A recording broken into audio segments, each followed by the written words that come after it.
안녕하세요. 인지심리학자 김경일입니다. 자, 이제 얼마 전부터 4차 산업혁명이란 말은 정말 우리의 귀에 너무나도 익숙해졌고요. 그리고 코로나 팬데믹을 우리가 거치면서 정말 IT 기기와 그리고 관련된 AI 산업에 더 많이 친숙해진 것도 사실입니다.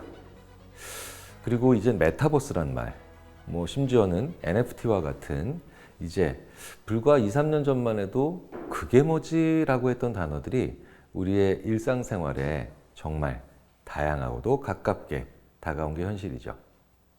자, 그렇다면 우리의 자녀 세대들, 그리고 우리의 후속 세대들은 어떻게 살아야 될까? 그리고 정말 우리의 아이들부터 심지어는 우리 자신까지 어떻게 공부를 하고 어떻게 지적인 존재로 이 세상에 AI와 함께 공존해야 될까는 정말 우리 모두의 관심이자 그리고 걱정이 아닐 수 없습니다. 자, 그런데요.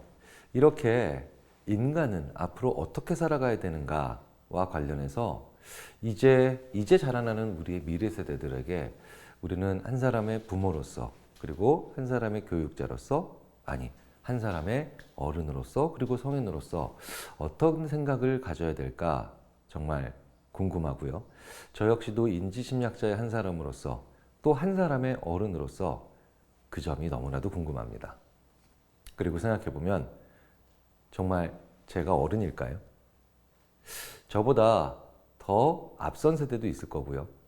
인간의 수명은 정말 너무나도 길어졌기 때문에 우리가 정말 이제 어른이라고 보는 게 아니라 우리도 이제 아직도 자라나고 있는 그런 존재라고 생각을 해야 하지 않을까, 그런 강한 의구심이 듭니다.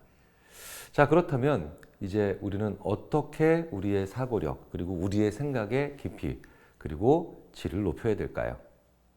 자, 저는 그래서 메타인지라고 하는 것을 통해서 우리와 우리 자신 그리고 우리의 후속 세대, 자녀 세대들이 어떤 생각의 능력을 가져야 되는가, 바로 그 점에 대해서 살펴보고자 합니다.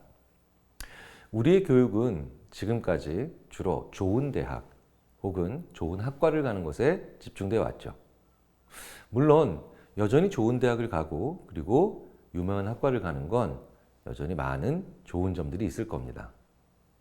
하지만 제가 인지심리학자로서 늘 강하게 느끼는 건 생각의 능력이 갖춰지지 않은 채 그저 시험을 잘 본다, 아니면 테스트에 유리한 방법을 알고 있다고 해서 그런 식으로 해서 좋은 대학을 간다는 것, 오히려 더 큰 함정이 되는 경우를 비일비재하게 보죠. 문제는 우리의 생각하는 능력, 즉 사고력입니다. 그런데 이 사고력에 있어서 우리는 오히려 우리보다 한 수 위인 그런 존재들을 만나게 되죠. 그 한 수 위의 존재들이 바로 얼마 전부터 컴퓨터, AI, 즉 기계입니다. 자, 그런데 이 컴퓨터의 생각과, 즉 AI의 생각과 인간의 생각은 일단 수평적인 선상에서 비교를 하기엔 좀 무리가 있는 것 같습니다. 왜냐고요? 목적이 다르니까요. 어떻게 다를까요? 인간은 어제 있었던 일이 즐거웠는지, 따분했는지 이렇게 자기가 이해한 것을 기본으로 담습니다. 그런데 컴퓨터는 어제 일어난 일들을 그대로 기억하죠. 무엇이 더 맞는 기억이고 유용한 기억일까요? 당연히 컴퓨터 아니야? 어제 일어난 일들을 사실 그대로 적었으니까. 아니죠. 얼마든지 다를 수 있습니다. 친구가 어제 간 그 테마파크 어땠어? 라고 물어보면 정확한 기억보다 재밌었어. 그래? 이런 기억을 원할 테니까요. 우리 인간의 기억과 그리고 컴퓨터의 기억, 그리고 컴퓨터의 생각과 인간의 생각은 조금 다른 방식으로 작동하는 것 같습니다. 그래서 인지심리학자들은 목적이 다르다라는 표현을 하죠. 그리고 이 이야기는 어떤 목적을 위해서는 인간은 이제 더 이상 컴퓨터, AI, 즉 기계를 이길 수 없는 그런 시대가 됐다는 걸 의미합니다. 자, 간략히 한번 알아볼까요? 저희는 이걸 호모사피엔스의 위기라고 합니다. 자, 1997년에 IBM 딥블루에게 이제 세계 체스 챔피언 게리 카스파로프가 체스를 지죠. 2011년에는 더 당황스러운 순간이 벌어집니다. 이제 IBM에 왔으니 제퍼디. 미국인들이 가장 오랫동안 애청하고 있는 퀴즈 프로그램이죠.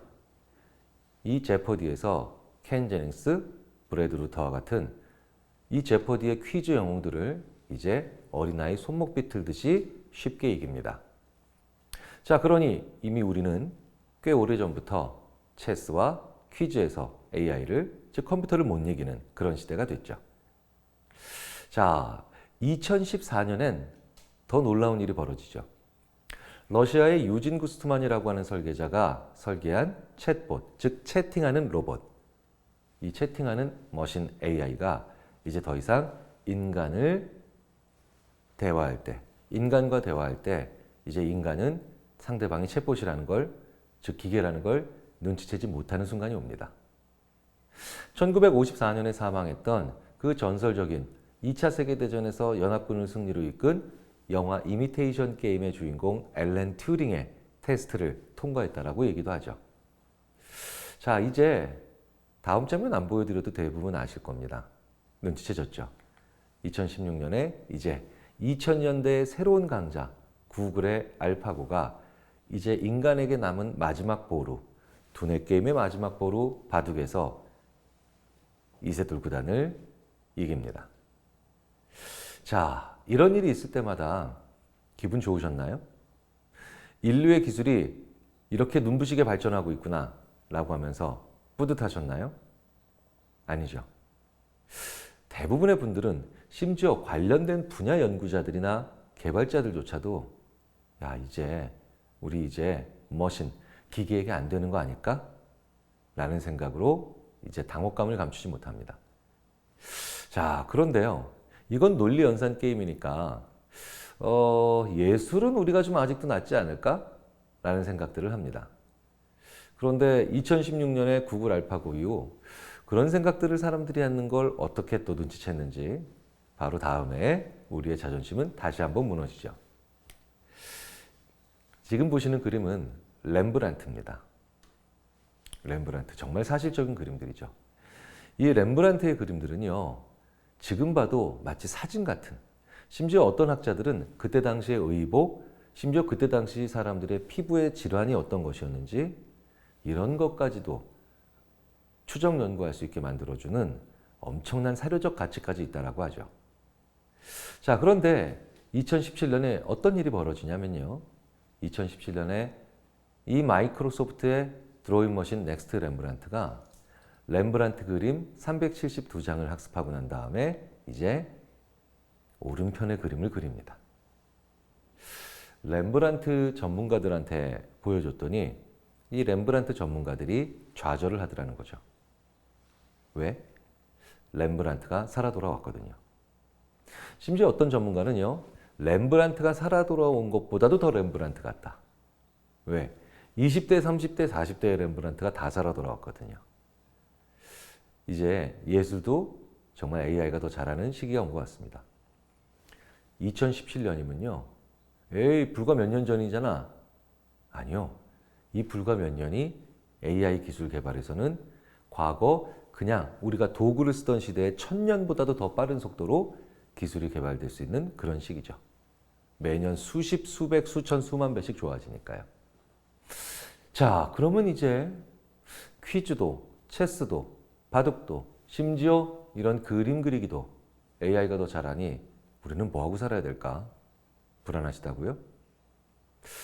재밌는 건 렘브란트가 모든 화가들의 그림을 이렇게 완벽하게 그리는 건 아니더라는 거죠.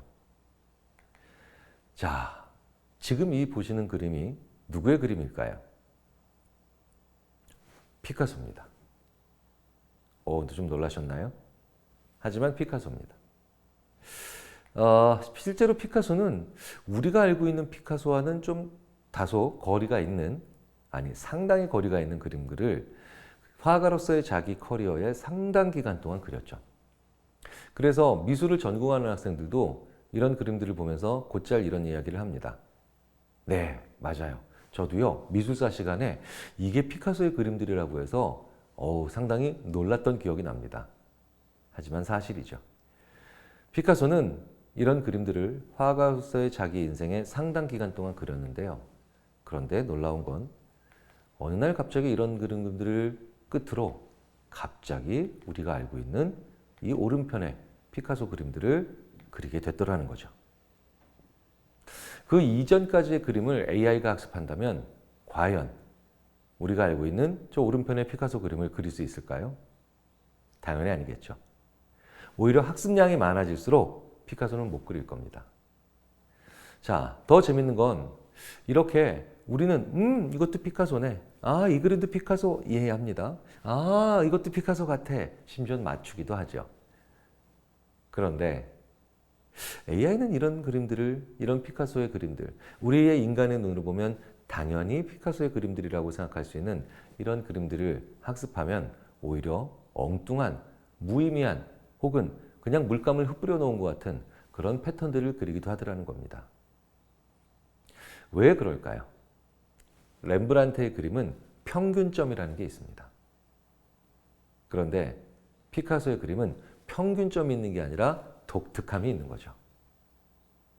그래서 무언가 평균으로부터 이탈되는 것을 그럼에도 불구하고 우리는 인식하지만 저 피카소의 그림처럼 AI는 평균으로부터 많이 벗어난 걸 전혀 다른 것으로 인식할 수밖에 없어서 지금도 우리는 AI가 못하는 일을 정말 많이 합니다.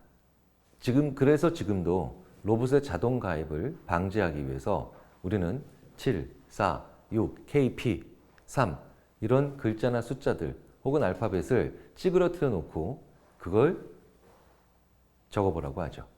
혹은 입력해보라고 합니다. 그러면 우리는 에이 뭐야 왜 이렇게 찌그러뜨려 놨어 하면서도 어쨌든 할 수 있죠. 하지만 AI, 컴퓨터는 못한다는 거예요. 그런데 가끔 우리도 가끔 실수로 잘못 입력하면 한 3번, 4번 정도 틀리면 이제 시스템이 물어봅니다.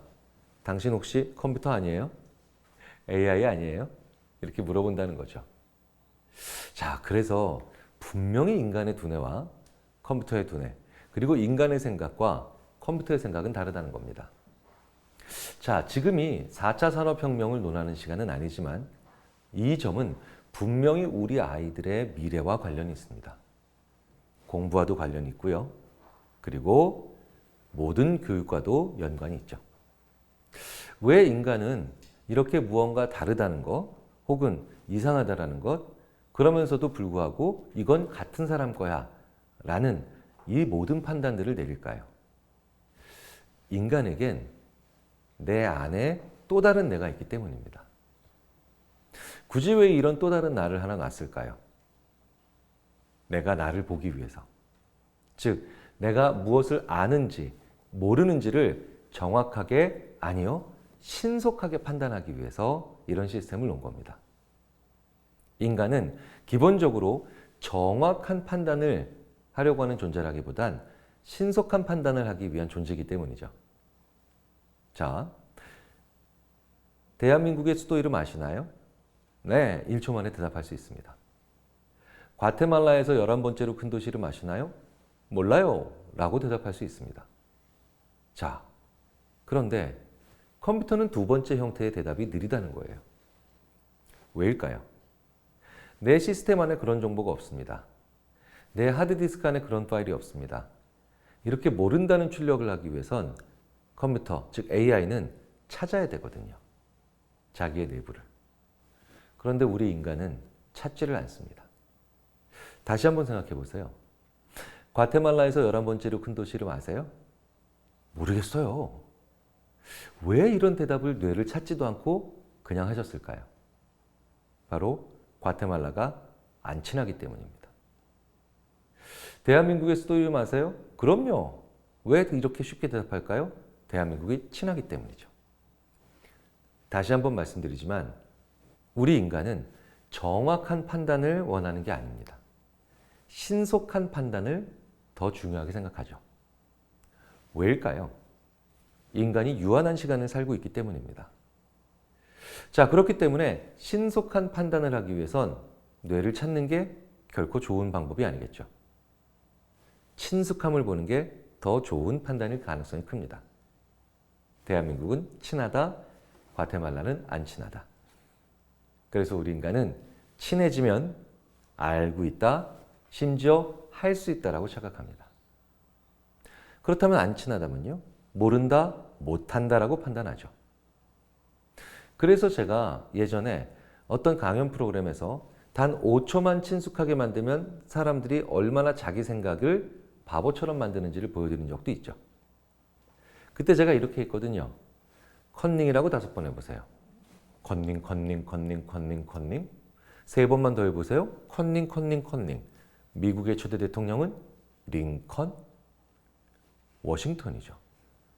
그런데 컨닝에 익숙해지니까 생각이 링컨까지밖에 못 가는 거예요. 이런 건 제가 이 강의가 끝날 때까지 수백 개 해도 계속 못 빠져나오실 겁니다.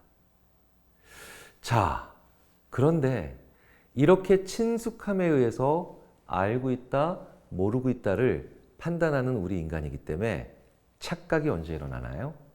바로 아는 건 없는데 친해지기만 했을 때. 그때 착각이 일어납니다. 그리고 이게 공부에서 일어나면 공부 착각이라고 하죠. 무슨 얘기냐? 내가 별 생각 없이 그저 눈으로 계속해서 보고 있는데 이해는 하지 못했어요. 그냥 밑줄만 치고 있거나 아니면 그냥 그대로 쳐다보고만 있는데 내가 친숙해지니까 내가 많이 알고 있다라고 착각하는 겁니다. 실제로는 공부한 게 아닌데 공부하고 있다. 학습한 게 아닌데 학습하고 있다. 이해한 게 아닌데 알고 있다라고 착각하는 이 모든 종류의 착각을 일종의 공부 착각이라고 합니다. 내 메타인지에 내가 스스로 속은 거죠. 컨닝을 5번 따라하다가 미국의 초대 대통령을 링컨이라고 얘기하는 것처럼요. 우리 아이들의 공부와 우리 아이들의 사고력이 이 함정에 자주 빠집니다. 아니요. 사실은 우리 어른들도 매일매일 빠집니다. 승용차를 몰고 가다가 차가 고장이 나서 멈췄으면 정말 많은 운전자들이 정말 어이없는 행동을 하죠. 나와서 본넷을 엽니다. 그런데 CCTV를 통해 분석해보면 이렇게 자신 있게 본넷을 열어젖힌 운전자들의 거의 90% 이상은 이렇게 열어놓고 그냥 쳐다봅니다. 왜? 할 줄 아는 게 없거든요.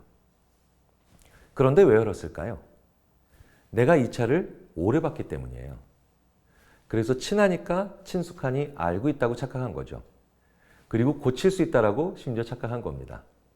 오히려 손은 더러워지고 자기 가족에게 그거 뭐하러 열었냐고 민망하게 놀림받죠. 재밌는 건 제주도 같은 곳에서 렌트카를 몰고 가다가 차가 고장이 나서 멈춰선 경우에는 본넷을 여는 분들이 훨씬 줄어듭니다. 왜일까요? 이 차가 안 친해서 그래요. 어제 만났거든요. 심지어 오늘 만났거든요. 자, 그러니 내가 정확하게 친하다는 판단을 정확하게 한다는 건 내가 나 자신을 제대로 바라볼 수 있는 가장 중요한 그런 순간이 되겠죠. 그렇다면 내 메타인지로 하여금 나를 정확하게 바라보게 만들면서도 신속한 판단을 하게 해서 다음에 무엇을 할지, 다음에 어떤 행동을 해야 될지를 판단하게 만드는 이 2마리 토끼를 어떻게 하면 우리는 다 잡을까요? 바로 여기에 정말로 뛰어난 사람들의 공통적인 특징이 있다는 겁니다. 바로 출력하는 거예요. 출력이 뭐냐고요? 쓰고 말하는 거예요. 혹시 비주얼 띵킹이라는 말 들어보셨나요? 내가 공부하거나 내가 알고 있다고 생각하는 걸 써보고 요약하는 거죠. 즉, 전혀 다른 감각 양식으로 표출하는 겁니다. 심지어 도표로 만드는 경우도 있고요. 아니면 벤다이어그램으로 표현하는 경우도 있습니다. 자, 왜 이렇게 알고 있다라고 생각하는 걸 표현해 봐야 될까요? 특히 시각적으로 혹은 다른 방식으로. 그러면 방금 전에 본넷을 여는 순간 같은 그런 함정들이 있을 때마다 우리는 할 수 없다라는 걸 깨닫게 되거든요. 심지어는 친구들한테 설명을 하는 경우에는 설명을 하다가 턱턱 막히는 경우도 있죠. 바로 이런 경우들이 우리가 말하기 전에는, 글로 써보기 전에는, 시각적으로 표현해보기 전에는 알고 있지 못했던, 모른다는 걸 알고 있지 못했던 그런 대목들입니다. 그래서 실제로 최상위 0.1% 아이들, 고등학교에서 가장 뛰어난 아이들 혹은 중학교에서 가장 공부 잘하는 아이들을 보면 실제로 이들은 침묵하지 않습니다. 자기가 알고 있는 걸 그대로 껴안고 남들에게 나눠주지 않는 그런 이기적인 모습을 보이고 있지도 않죠. 제가 예전에 실제로 0.1% 아이들, 60만이 넘는 고등학교 2학년 친구들 중에 전국 700등 안에 들어가는 친구들, 엄청난 친구들이죠. 이런 친구들의 특징에서 어떤 차이점이 평범한 친구들과의 사이에서 존재하는가를 알아보고 제작진과 함께 굉장히 고민했던 기억이 있습니다. 왜냐? 부모 학력, 부모 소득, 혹은 IQ, 성격 이런 데서 큰 차이가 나지 않거든요. 물론 여기에는 기형적으로 스카이캐슬에 나오는 엄마처럼 아이들의 일거수일투족을 감시하고 관리하는 그런 특정한 유형의 일부를 제외했기 때문입니다. 아이를 바보로 키우려면 아이가 해야 될 고민을 부모가 대신하라는 얘기가 있죠. 바로 그 측면에서 아주 안 좋은 선례가 되는, 그리고 비교 자체를 엉망으로 가게 만드는 그런 부모님들이라서 이분들을 제외합니다. 단순히 암기력만 좋아서 이해, 논리, 추리 아무것도 없고 그저 문제를 보면 대답만 하는 그런 기계적인 문제풀이형 친구들도 제외했죠. 그래서 0.1% 아이들, 이렇게 남은 아이들을 저희 심리학에서는 잘 쓰지 않는 용어지만 교육학에서는 이렇게 표현하더군요. 자기주도적인 아이들. 제가 봤을 땐 그냥 스스로 알아서 자라는 아이들입니다. 그런데 이 0.1% 아이들이 평범한 아이들과 뭐가 다르냐는가를 보여주는 프로그램이었죠. 저도 개인적으로 제 인생에서 굉장히 중요한 프로그램이었습니다. 왜냐? 태어나서 처음으로 방송 다음날 밖에 나가봤더니 백화점에서 알아보시더라고요. 자, 되게 신기한 경험이었는데, 그렇다면 IQ, 성격, 부모 학력, 부모 소득 이런 데서 평범한 아이들과 큰 차이가 나지 않는 이 0.1% 아이들은 과연 어떤 차이점을 가지고 있을까요? 저는 이미 답을 말씀드렸습니다. 바로 설명합니다. 무슨 얘기냐? 저는 제 지도교수인 아트마크먼 교수를 비롯한 정말 많은 인지심리학자들에게 이 이야기를 끊임없이 들어왔죠. 그리고 저도 제 제자들에게, 그리고 이렇게 제 말씀을 들어주고 계신 세상의 많은 분들께 마찬가지로 이 얘기를 전하고 있습니다. 세상에는 두 가지 종류의 지식이 있습니다. 첫 번째는 내가 알고 있다는 느낌은 있는데 남들한테 설명을 할 수 없는 지식이죠. 두 번째는 내가 알고 있다는 느낌은 있는데 그것만 있는 게 아니라 남들한테 설명도 할 수 있는 지식입니다. 인간의 생각 그리고 사고방식을 가장 저 밑에 있는 기저 수준에서부터 정말 치밀하고 미시적으로 연구하는 저희 인지심리학자들의 입장은 단호하고도 분명합니다. 두 번째만 지식입니다. 누구 지식이요? 내 지식이라는 거죠. 알고 있다는 느낌은 있는데 설명을 할 수 없는 지식은 지식이 아니고 내 것도 아닙니다. 그냥 알고 있다고 착각하는 거죠. 그런데 설명도 할 수 있다? 그거는 진짜 내 겁니다.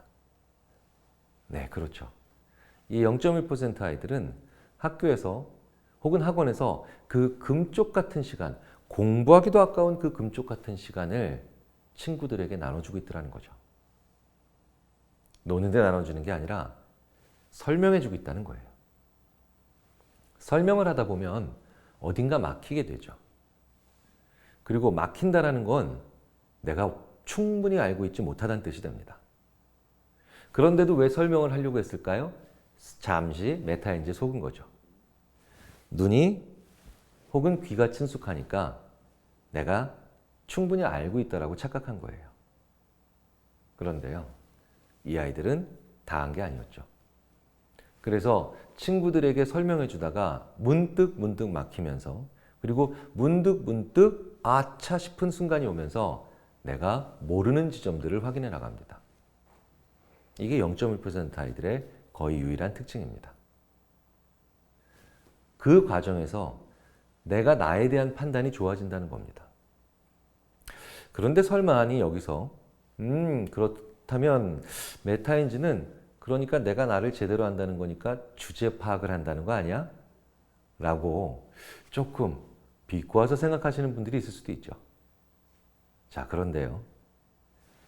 그 설명을 누구한테 하느냐에 있어서 그 대상이 변화하기 시작하면 이제 주제 파악으로서의 메타인지가 아니라 이제 정말 놀라운 수준의 메타인지로 변할 수 있겠죠. 왜냐고요? 설명은 누구한테 하느냐에 따라서 달라져야 되기 때문입니다. 전자계산기를 초등학생한테 설명합니다. 전자계산기를 어떻게 설명해야 될까요? 덧뺄셈 해주는, 계산해주는 기계야. 이 정도로 설명할 수 있겠죠. 그런데 더 내려가서 3살, 4살짜리 아이들한테는 어떻게 얘기할 수 있을까요? 계산이란 개념도 잘 모르는데. 그럼 이렇게 얘기할 수도 있겠죠. 너는 아직 못하는 걸 할 수 있는 그런 재밌는 기계란다. 이 정도로 또 재밌게 표현할 수 있겠죠. 그런데 전자계산기를 전자공학과 대학원생한테 이렇게 설명하면 어처구니 없는 일이 되겠죠. 자, 그리고 정말 우리가 알고 있는 거, 알고 있다고 생각하는 거 정말 다 아시나요? 네, 저는 자동차 웬만히 압니다. 자, 그럼 엔진의 구조에 대해서 한번 설명해 보시죠. 그러면 순간적으로 허걱하게 될 겁니다. 네. 저는 음식에 대해서 잘 압니다. 하지만 그 음식의 소위 말하는 영양 성분에 대해서 얘기해 보세요. 라고 하면 요리를 잘하는 분들도 허걱하고 막힐 때가 있죠. 이렇게 설명이라는 건 사람이 바뀌면 설명이 바뀌기 때문에 우리는 항상 늘 같은 종류의 사람으로부터 질문받고 그들의 질문에 설명해 주는 건 주제 파악으로 끝날 수 있습니다만 그게 바뀌면서 우리는 엄청난 걸 알게 되죠. 실제로 이 0.1% 아이들은요, 다양한 친구들의 질문 받고 설명해 줍니다.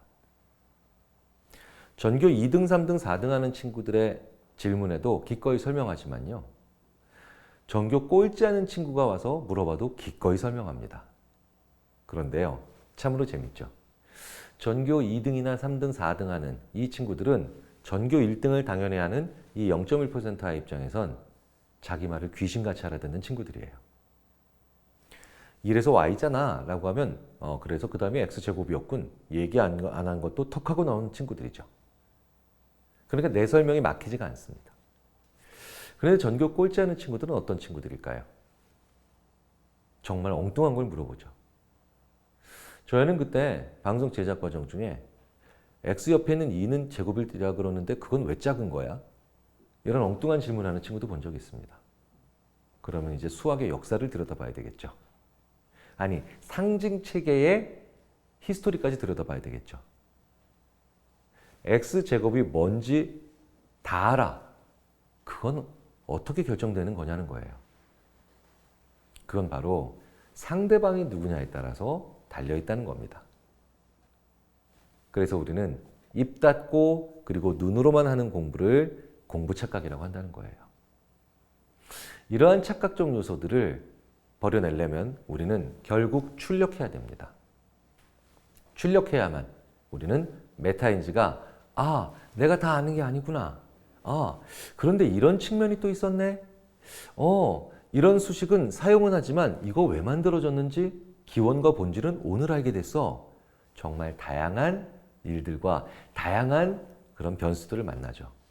그런 걸 많이 경험한 친구들이 결과적으로 가지게 되는 그 중요한 소양과 역량과 성품을 뭐라고 하는지 아십니까?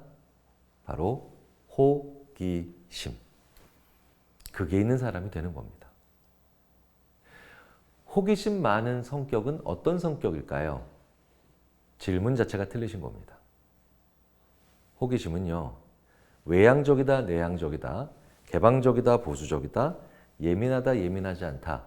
이렇게 상당 부분 타고나는 성격이 아니라 자기가 가지고 있는 성격에서 이렇게 타고난 성격에서 어떻게 남들과 소통하고 어떻게 남들과 질문하고 대답하는가의 그 양과 질에 따라서 자기가 주로 가지게 되는 영역에 호기심의 영역이 있는 거죠. 물론 그것 자체가 아예 없다면, 즉 그런 출력하고 그리고 감각 양식을 바꿔서 생각해보는 그 어떠한 종류의 좋은 습관이 없다면, 그렇다면 어느 분야에서도 호기심이 생기지 않게 되겠죠. 자, 우리 인간은 이토록 절묘하고도 재미있는 존재라는 겁니다. 자, 그렇다면 이런 아이들이 나중에 크게 되면, 예를 들어서 회사에 취직하게 되면, 그러면 그렇지 못한 친구들이 회사에 취직했을 때와 어떤 차이점을 보일까요?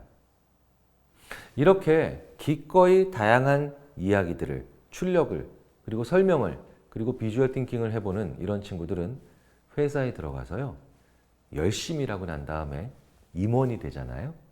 임원이 되면 신입사원도 나한테 질문하게 해줍니다. 심지어 격차가 많이 벌어지는 성과가 저조한 그런 친구들도 언제든지 물어볼 수 있게 해줍니다. 그러면 이런 친구들은 정말 나한테 그 전교 꼴찌 같은 질문을 하죠. 그런 그 전교 꼴찌 같은 질문이 바로 대부분 내가 아주 잘 써왔던, 그리고 익숙하게 사용해왔던 지식과 기술과 정보의 기원과 본질을 물어보는 질문들을 하거든요. 그러면서 아 라고 하는 깨달음까지 연결하게 되죠. 그런데 이런 측면이 없는 친구들도 열심히 회사에 똑같이 취직해서 일을 열심히 합니다. 그리고 이 친구들도 임원이 됐다고 쳐보자고요. 그러면 이 친구들은 여기서 어떤 심각한 고비를 만나게 되는지 아십니까? 이 유혹을 이겨내지 못하죠. 그 유혹이 뭐냐고요? 이젠 내 말을 못 알아듣는 친구들을 내 옆에 못 오게 하고 싶어집니다. 왜냐? 내가 임원이 됐으니까 그 정도의 권한은 있거든요. 그래서 여기서부터 그 사람은 자기 안에 갇혀 있게 됩니다. 우리의 아이들이 다양한 사람들과 이야기해야 되는 것도 마찬가지 이유입니다. 실리콘밸리를 가봐도, 뉴욕의 월스트리트를 가봐도, 독일의 막스 플랑크를 가봐도, 그리고 휴스턴의 나사를 가도, 어느 분야를 가도, 그리고 우리나라에서도 여의도를 가든 아니면 김해를 가든 광주를 가든 대구를 가든 대전을 가든 어디를 가든 뛰어난 사람들과 평범한 사람들과의 차이에는 바로 이 점이 있거든요. 다양한 사람과도 소통한다. 즉, 내 일을 전혀 모르는 사람들과도 내 일에 관련된 대화를 한다는 겁니다. 자, 그런데 그 사람들은 과연 어렸을 때 혹은 청소년기에 어떤 생활을 했기 때문에 그런 행동들을 하는 걸까요? 바로 이 0.1% 아이들에서 그 모습을 찾아볼 수 있습니다. 전교 꼴찌가 하는 친구의 질문에도 대답을 하는 이 친구들은요, 심지어 집에서도 설명을 합니다. 집에는 전교 꼴찌가 없죠. 전교 꼴찌는 어떤 친구들인가요? 나랑 같은 학년입니다. 나랑 같은 교과서로 같은 커리큘럼으로 배우는 친구들이죠. 그런데 집에 있는 엄마, 아빠, 이모, 할머니, 누나, 심지어는 옆 단지나 다른 단지에 있는 초등학교밖에 나오지 못한 그런 할아버지, 할머니들께도 자기가 공부한 걸 얘기하는 친구들도 본 적이 있습니다. 그러면 실리콘밸리에서 혹은 뉴욕의 월스트리트에서 다른 분야에 있는 사람과 대화하는 전문가와 똑같은 상황에 빠지게 되겠죠. 바로 내가 알고 있는 용어와 약어를 결코 쓸 수 없는 상황이 되죠. 그러면 그 용어와 약어를 어떻게 해야 되나요? 누구나 알아들을 수 있는 말로 쉽게 풀어야 됩니다. 심지어 때에 따라서는 어린아이가 알아들을 수 있을 정도로 쉬운 말로 풀어야 되겠죠.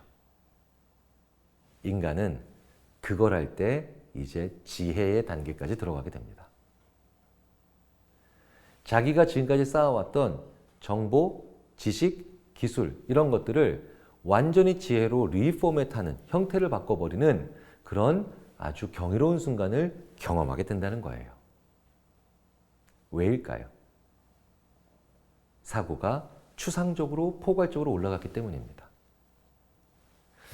실제로 우리 인류 역사는 바로 이런 내 분야의 용어나 약어나 아니면 개념이나 핵심 내용을 전혀 엉뚱한 사람에게 얘기를 하다가 통찰의 순간이 왔던 경우가 비일비재하죠.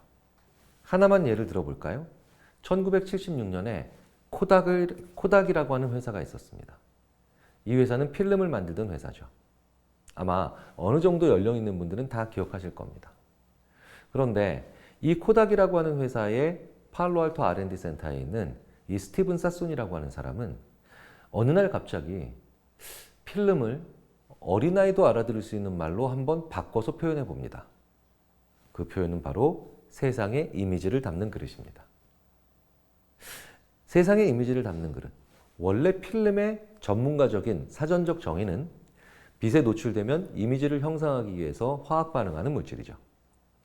그런데 그건 오로지 필름을 전문적으로 제조하거나 연구하는 사람들 혹은 관련 이공계 분야 사람들만 알아들을 수 있는 정의죠. 하지만 필름은 세상의 이미지를 담는 그릇이다. 어린아이도 알아들을 수 있는 표현입니다. 그런데 그렇게 필름을 한번 다른 시선으로 보니 이제 카세트 테이프라는 물건도 그릇이 됩니다. 왜냐? 카세트 테이프는 세상의 소리를 담는 그릇이 되니까요. 그러니 자연스럽게 이런 아이디어로 발전되는 거죠. 같은 그릇이네. 필름은 세상의 이미지를 담는 그릇.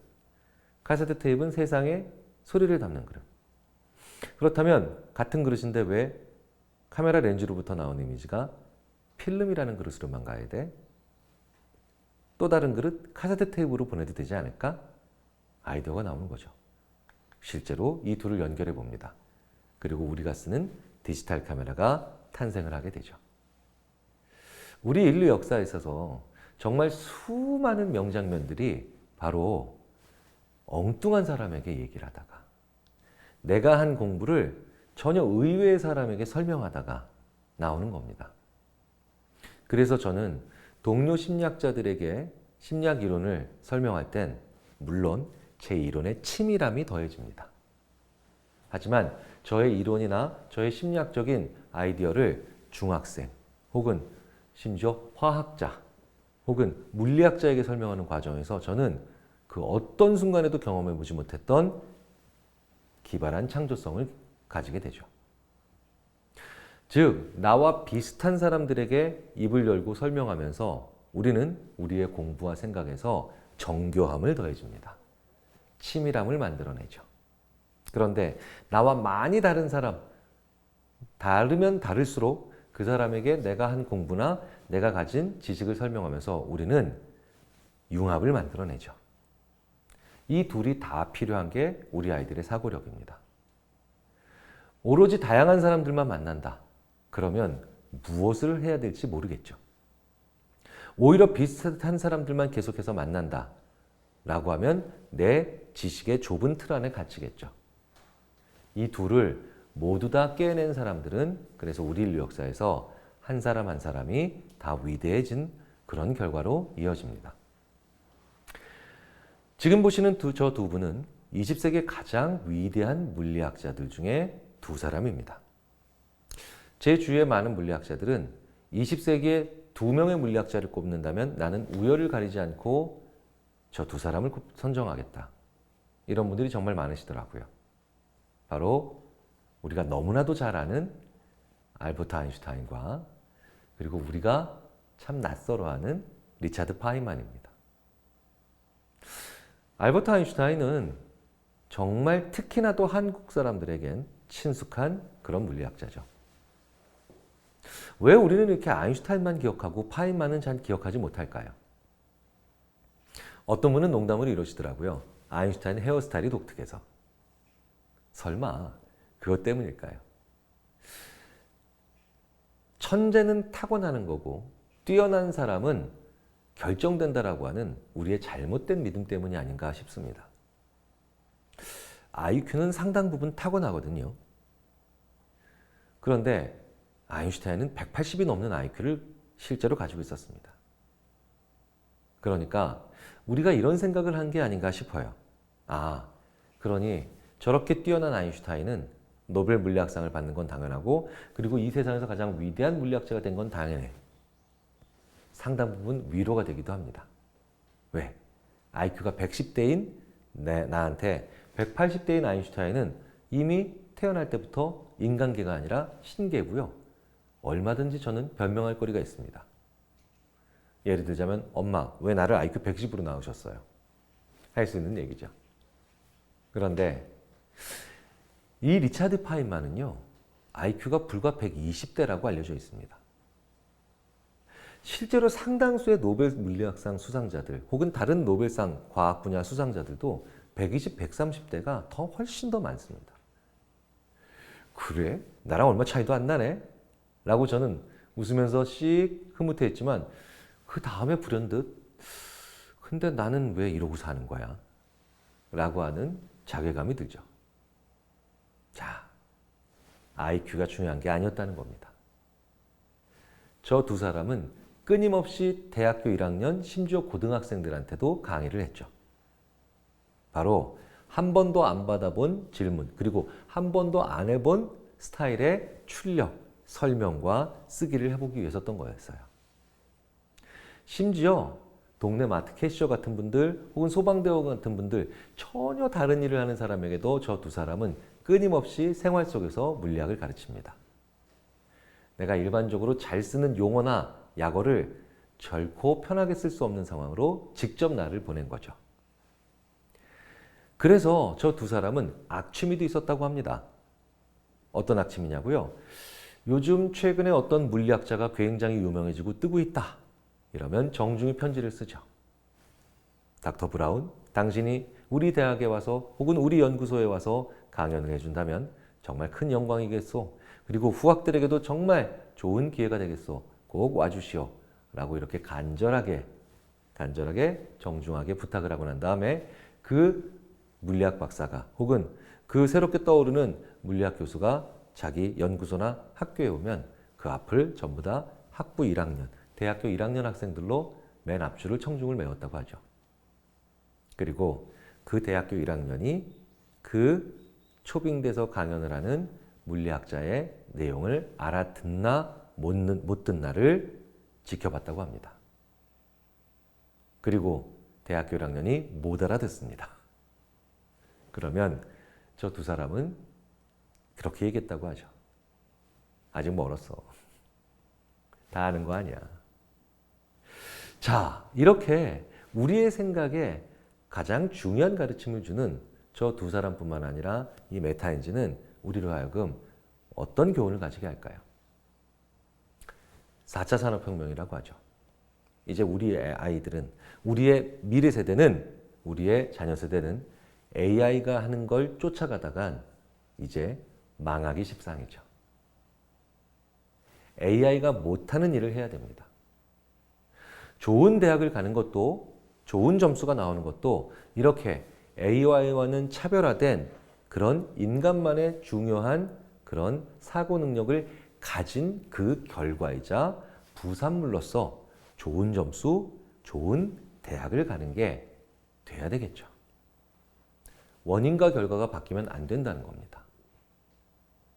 지금 전 세계 수많은 글로벌 기업은 한결같이 Diversity and Inclusion, 다양성과 포용성, 이 D&I를 기업의 최고 역량 그리고 개인 평가의 최고 중요한 가치나 기준으로 삼고 있죠. 왜 그럴까요?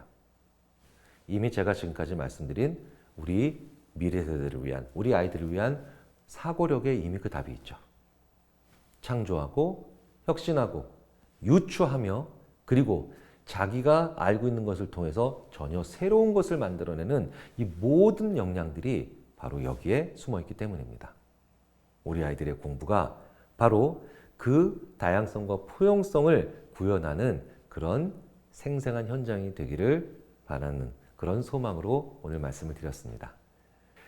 이런 메타인지의 또 다른 중요한 측면들이 있죠. 바로 출력하지 않는 건 기억되지 않는다. 말하고 틀리면 본전도 못 찾는다라고 하는 불안을 가지고 있기도 하죠.